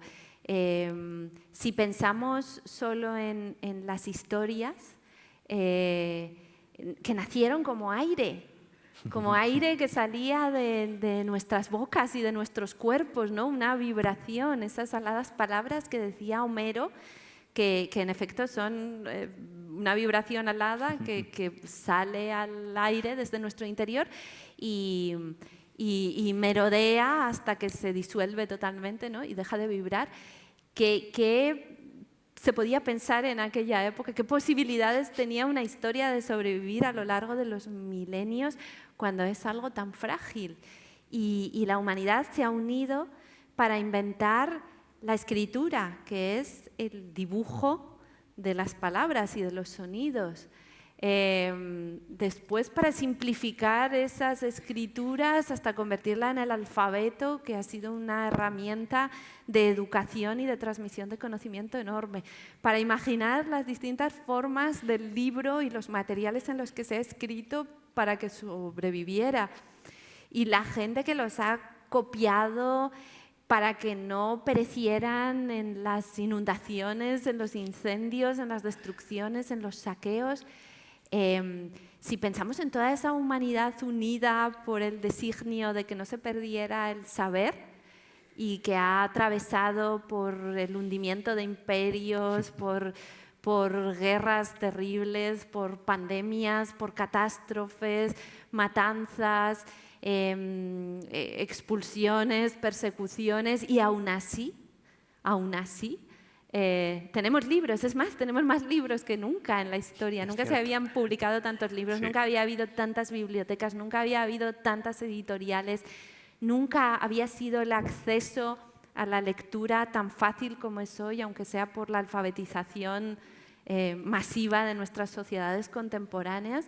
Entonces, bueno, para mí todo esto es un testimonio de esperanza, ¿no? Incluso aunque parecía que iba a naufragar en las tormentas del tiempo, la palabra ha sido lo suficientemente fuerte para sobrevivir, para saltar las barreras de los idiomas y para unirnos a través del tiempo. También a veces para separarnos, porque hay libros dañinos, nocivos, peligrosos, que hablan de odio, ¿no? Y de racismo y de misoginia, pero la capacidad de la palabra está ahí, no intacta, sino fortalecida por el paso de los siglos. Y ahora nuestra responsabilidad, creo, es usarla bien, usar ese poder de la mejor manera posible. Yo sí, claro, es que me quedo embobado escuchándote. Y yo quería terminar, digamos, el acto citando unos versos de Antonio Machado, en honor también a mi madre, que está hoy aquí presente, que él decía que hoy es siempre todavía.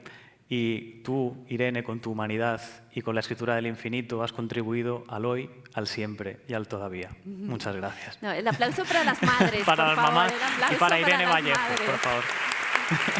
Gracias, Irene. Para las madres que Para las cuentan mamás, cuentos. sí. Las mamás que cuentan Totalmente. cuentos. Gracias, Gracias, de Irene. verdad. Muchas gracias. Qué maravilla. Qué bonito, por favor. No, a ti, así, de corazón, gracias. Qué bonito. Muchas gracias.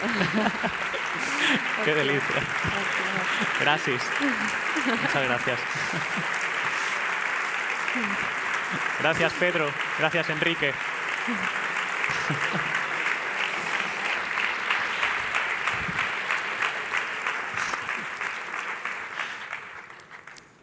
Pues ahora, valientes, es su turno.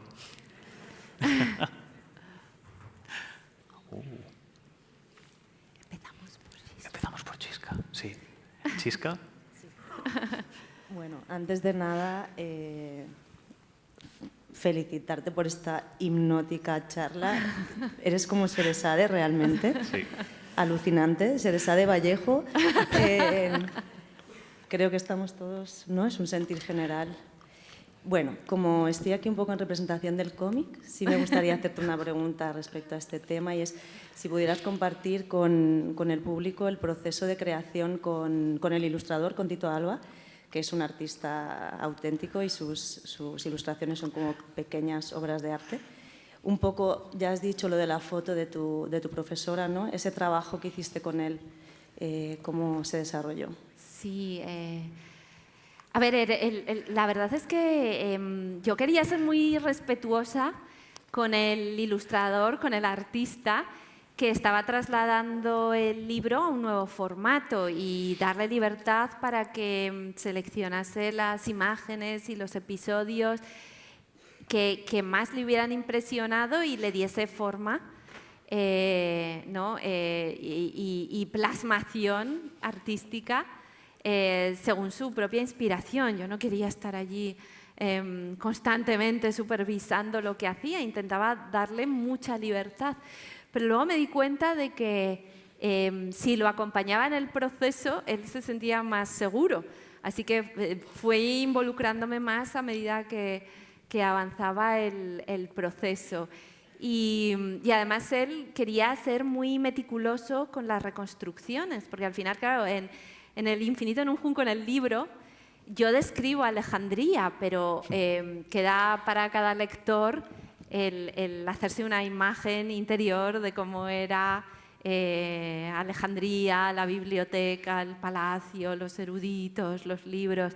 Pero claro, Tito tenía que dibujarlo, tenía que dibujar el edificio, los espacios, y entonces estaba constantemente preguntándome, pero ¿cómo eran las estanterías o los anaqueles donde se dejaban los libros? ¿Cómo se hacía para que no se cayeran rodando? O sea, se sentaban en sillas o se sentaban en triclinios, ¿no? Tenía cómo se vestían, de qué colores eran las ropas, o sea, tenía muchas, cómo eran los zapatos, o sea, ¿solo llevaban sandalias los romanos o llevaban más tipos de zapatos? O sea, tenía muchas dudas concretas para darles forma a los personajes, a los ambientes y a las atmósferas. Entonces yo estaba en ese momento viajando intensamente y recibía algún WhatsApp suyo que me decía, oye, necesitaría saber cómo eran los picaportes de las puertas en Roma. Y entonces yo tenía que ir inmediatamente a decir, bueno, a ver si encuentro alguna representación, alguna recreación o quiero una foto de tu madre cuando a la edad en la que te contaba los cuentos. Y entonces yo tenía que mandarle un WhatsApp a mi madre, oye, fotografía, alguna foto tuya de entonces, ¿no? Porque era extremadamente meticuloso. ¿Cómo era tu colegio? ¿Cómo era el lugar donde tú te alojabas en Oxford cuando estabas estudiando? ¿Cómo te peinabas entonces, ¿no? O sea, él necesitaba muchísimos detalles. Y también cuando retrataba personajes, porque hay muchos personajes clásicos a los que él les tiene que poner rostro, me decía, ¿se parece a Safo? Y yo le decía, bueno, sí, tal clavadita, porque le entraba la inseguridad, ¿no? O luego ha pintado a muchos actores, porque se citan muchas películas y está pues Anthony Hopkins, Clint Eastwood, Sí. ¿no? Y me decía, se reconoce, o sea, tenía esa inseguridad de si se notaba. Y luego, claro, nos dibujó a nosotros, a mi familia, a mí, a mi madre, a Pedro, a todos, y nos mandaba las fotos. Entonces ya empezó a ser como una costumbre que él me fuera enviando páginas enteras para que les diera la supervisión, y si veía algún detalle, él volvía a dibujar de nuevo la viñeta para que fuera fiable al máximo. O sea que, claro, tiene esa parte también arqueológica, histórica, de recreación. Y entonces, bueno, pues fue un trabajo muy bonito porque lo iba viendo nacer, ¿no? Página a página, paso a paso.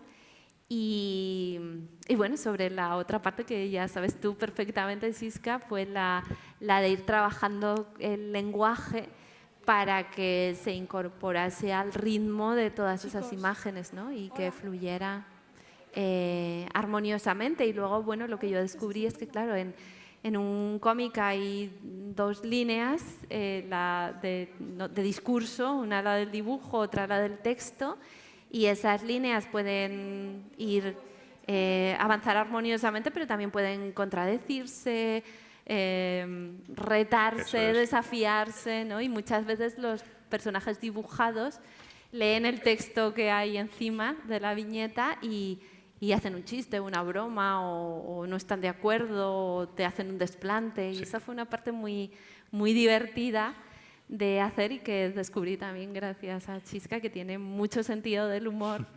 Y en ese sentido no era nada mitómana, y le gustaba mucho jugar a ese juego, ¿no? De desacralizar a los clásicos. Y entonces a mí me gusta decir que hemos hecho como un poco una revisión gamberra del Infinito en un junco, pensando en un público joven, joven de todas las edades, hasta 90 y tantos o 100 años, pero que es muy estimulante también ser a veces un poco más heterodoxo, sí, y poner también en solfa los clásicos que tenían sus debilidades, sus zonas oscuras, sus contradicciones, y esa parte también ha sido muy, muy estimulante, ¿no? Y un trabajo muy hermoso en ese equipo que formamos los tres y que trabajábamos con ese material y con muchas ganas de aportar aquello que el cómic, ¿no? Que los recursos del cómic permite, y que es distinto a la escritura de un libro, ¿no? Como es distinta a una película, de una novela, o de un documental, o de un podcast, ¿no? Eso es. Sí. sin duda. Así que fue un trabajo realmente muy colaborativo, muy, muy cercano y al final ya como hemos hecho promoción juntos ya casi es como una familia, ¿no? de cómicos de la legua que hemos ido recorriendo ciudades y bibliotecas y presentando libros, el libro en las librerías. Así que Tú creas familias por donde vas, Irene. Cómicos de la legua o de la lengua, ¿no? Sí, eso es, sin duda. Pero muy agradecida, Chisca, por esa... Sobre todo, antes de abandonar el micro y cedérselo a alguien más, quiero agradecer publiquísimamente todo lo que me has ofrecido y la generosidad de Irene Vallejo, que creo que se intuye, pero yo puedo corroborar que es una persona extremadamente generosa, muy humilde, y ha sido un privilegio auténtico poder trabajar contigo y contigo. Y aprender de ella, porque he aprendido muchísimo y eso además me ha cambiado también el proceso creativo, así que ha sido... La literatura muchas veces es muy solitaria y trabajar con otros artistas que están constantemente aportándote ideas que mejoran las tuyas propias, eso es maravilloso. Un regalo. Sí, lo es. Es un verdadero regalo. Perfecto. Tenemos una pregunta por allí. Buenas tardes, muchas gracias. He disfrutado muchísimo de oíros y quería saber si el cómic ya se puede adquirir en librerías. Sí, de hecho se publicó en abril, apareció y ya está incluso circulando en Latinoamérica, o sea que sí, está disponible. Y bueno, si permiten la cuña, estaremos mañana en la librería Babel por la tarde firmando libros, entre ellos el cómic, así que todos están invitados a acudir si quieren. Y bueno, podemos tener, como estaré durante toda la tarde firmando, si quieren, un poco de conversación más íntima y personal. Sin duda. Todos invitados estáis también. Muchas gracias por la información. Y quiero nombrar también a la editorial Debate, que es la que ha hecho posible este proyecto del cómic, que a mí al principio me parecía, o sea, se me ocurrió la idea, pero en el fondo, como no hay mucho cómic de no ficción, y aquí Chisca ha sido siempre una gran defensora del cómic de no ficción, que lo ha traído desde Francia y ha hecho algunos de las primicias de cómic de no ficción. Pero cuando a mí se me ocurrió la idea, pensé, no sé si es una temeridad o una idea extravagante de estas mías, porque yo había sido muy lectora de cómic en la infancia, pero no sabía si esto de llevar un libro como El infinito en un junco lleno de clásicos y de Platones y de Aristóteles al cómic era una idea un poco estrafalaria, ¿no?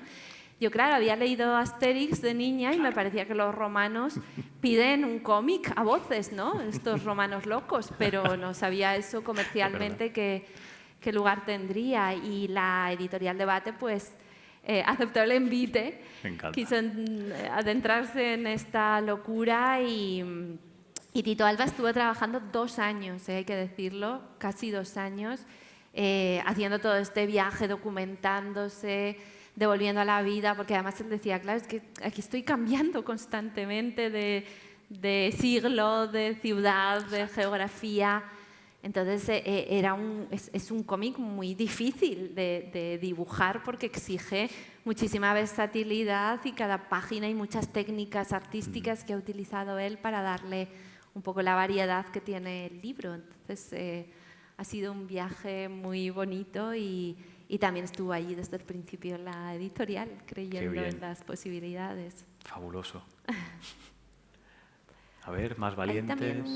Ay, mira, sí. En los palcos. En los palcos tenemos.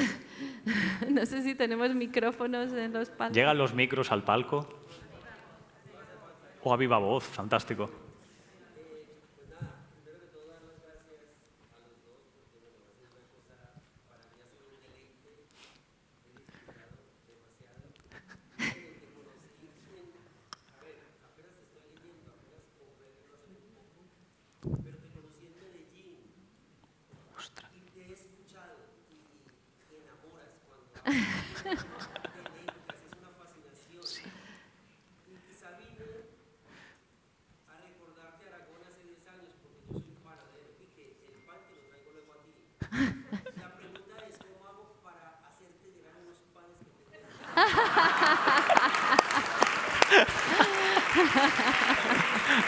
Maravilloso.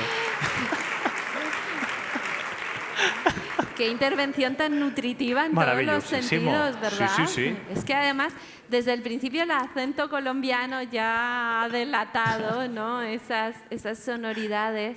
Estuve en la Feria del Libro de Bogotá hace unos meses y fue una experiencia preciosa. Bueno, Colombia es un país literario con un universo y un imaginario maravilloso, y que hayan recibido así mi libro, pues para mí es un motivo de inmensa felicidad. Y bueno, pues el pan efectivamente es un gran regalo que agradezco enormemente. Entonces ahora, cuando termine el turno de preguntas, yo me quedaré aquí también por si alguien ha traído algún libro que quiera que firmen, y le invito a bajar aquí y entonces nos ponemos de acuerdo a ver cómo podemos... Y compartir los panes y los peces, claro que sí. Qué maravilla.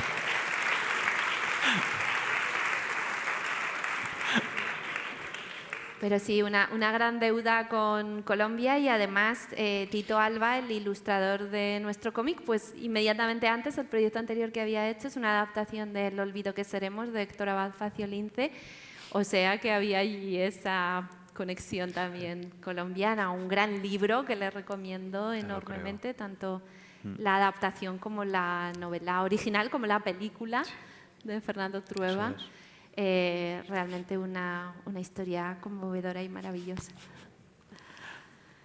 Tenemos por ahí otra pregunta, al fondo. Sí, hola. Bueno, pues muchísimas gracias, Irene, por tu maravillosa charla, por tus heladas palabras. Y yo lo que me gustaría es que dieras un mensaje esperanzador para todos aquellos alumnos de humanidades que, sin embargo, pues, no se atreven a elegir ese itinerario de corazón pues, humanístico, pero que muchas veces se decantan por las ciencias, y también para los padres que a lo mejor pues, prefieren que sus hijos, a pesar de ser pues, escritores natos y humanistas, se decanten por las ciencias. Entonces, un mensaje esperanzador y también de ánimo. Gracias. Sí, es cierto que cuando alguien dice quiero estudiar filología, o quiero estudiar historia del arte, o quiero estudiar historia, pues creo que todos tenemos recuerdos de familiares aterrorizados, de rechinar de dientes, de pelos de punta, y de gente diciéndonos que estábamos echando a perder nuestro expediente académico, ¿no? En cuanto a alguien, sobre todo si un joven es buen estudiante, hay muchas personas interesadas en desanimarlo de que elija estas especialidades, ¿no? Y entonces la historia que te cuentan es la de que no vas a encontrar trabajo y de que va a ser que vas directo al fracaso profesional y social. Y bueno, esta es la experiencia habitual, y además yo me voy encontrando en este tipo de presentaciones, de charlas, de encuentros, de conferencias, mucha gente que me dice, ay, es que yo querría haber estudiado filología francesa o filología clásica o filosofía, y no lo hice porque mis padres, porque mi familia, porque mi entorno, porque mis profesores, porque mis orientadores me desanimaron.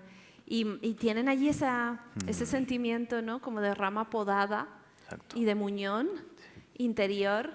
Entonces, la realidad es que llevamos generaciones desanimando y desviando a mucha gente que quería dedicarse a las humanidades, que las ciencias son maravillosas y no es aquí por crear ninguna especie de falsa oposición ni enfrentamiento. Pero cuando alguien siente que su camino tiene que ser el de la filología, el de la traducción, el de los idiomas, el de la filosofía, el del pensamiento, de verdad creo que hay que animar a las personas, porque además es que lo que más nos gusta es lo que mejor hacemos, y lo que nos cuesta menos esfuerzo. Y es muy duro estudiar algo que no te despierta dentro esa emoción y ese apetito de conocimiento. Entonces, quizá el mensaje lo necesitan más los adultos que están alrededor de esos jóvenes que los propios jóvenes, que ya tienen bastante valentía de exteriorizar su vocación y su pasión. Y entonces el ruego es no desanimarlos, no recitar la letanía de que con las carreras de letras no se encuentra trabajo, porque no es cierto y porque además tampoco, o sea, la enseñanza es maravillosa, pero hay muchos otros caminos hacia los que se puede transitar con el bagaje de las humanidades, de letras puras, y no es cierto que sea un camino cerrado y estrecho y difícil. Y bueno, por eso a mí me gusta ir a los institutos, como decía antes, también a contar mi historia, que es un poco lo contrario de lo que siempre te dicen que va a suceder, ¿no? Que no vas a encontrar trabajo, que no vas a tener oportunidades, y a mí haber estudiado clásicas pues me ha ayudado a tener una voz, ¿no? un imaginario, unos intereses que son singulares, y encontrar una forma de singularizar tu voz es lo más importante. Antes de la literatura estuvo el periodismo, pero hay muchas posibilidades, y además alguien que ha desarrollado la creatividad y el lenguaje y las aptitudes de comunicación tiene muchas posibilidades en empresas. Yo estoy convencida personalmente de que en el futuro trabajaremos juntos la gente de letras y la de ciencias, y que los grupos interdisciplinares estarán en todas las empresas, en la educación, en la enseñanza, en la creación, ¿no? Y que vamos a ir, mi esperanza es que vayamos uniéndonos y reconociéndonos y también respetándonos mutuamente cada vez más. Yo tengo una amiga letona que estuvo durante muchos años trabajando en el desciframiento del palimpsesto de Arquímedes, que parece la cosa más especializada del mundo, y ahora se ha reciclado en programación y está trabajando en el área médica en programación informática, y siempre me dice, es que los ingenieros agradecen tener a una persona de formación humanística cerca. Toda la inteligencia artificial que está ahora desarrollando el lenguaje, está enseñando a hablar a las máquinas, necesita también filólogos. Tengo una compañera de Zaragoza que es muy curiosa, siempre empieza sus charlas diciendo, yo estudié filología hispánica para ganar mucho dinero, porque se dedica a la computación y está trabajando al más alto nivel, ¿no?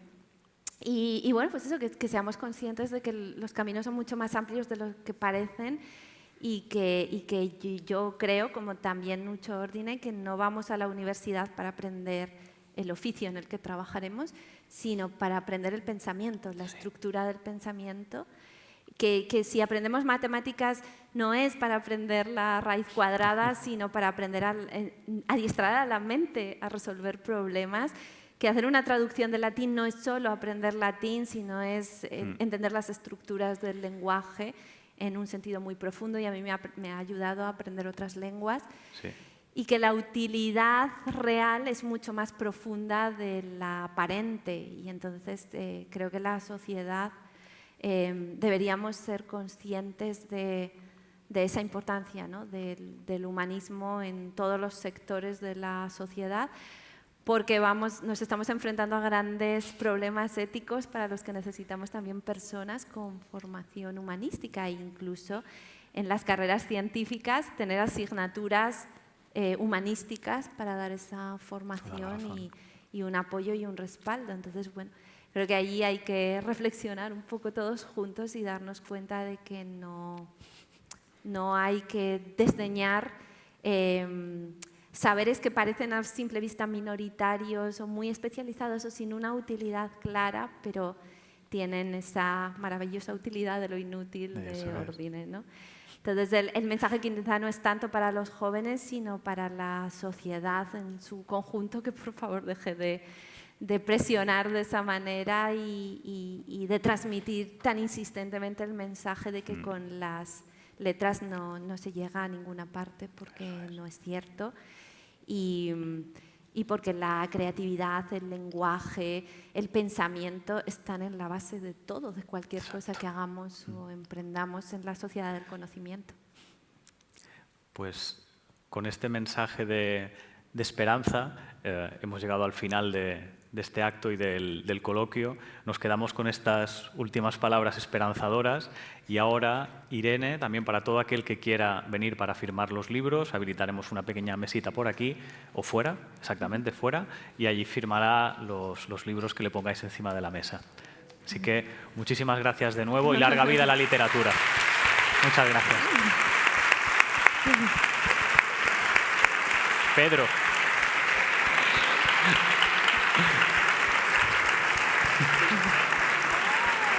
¡Oh, mira!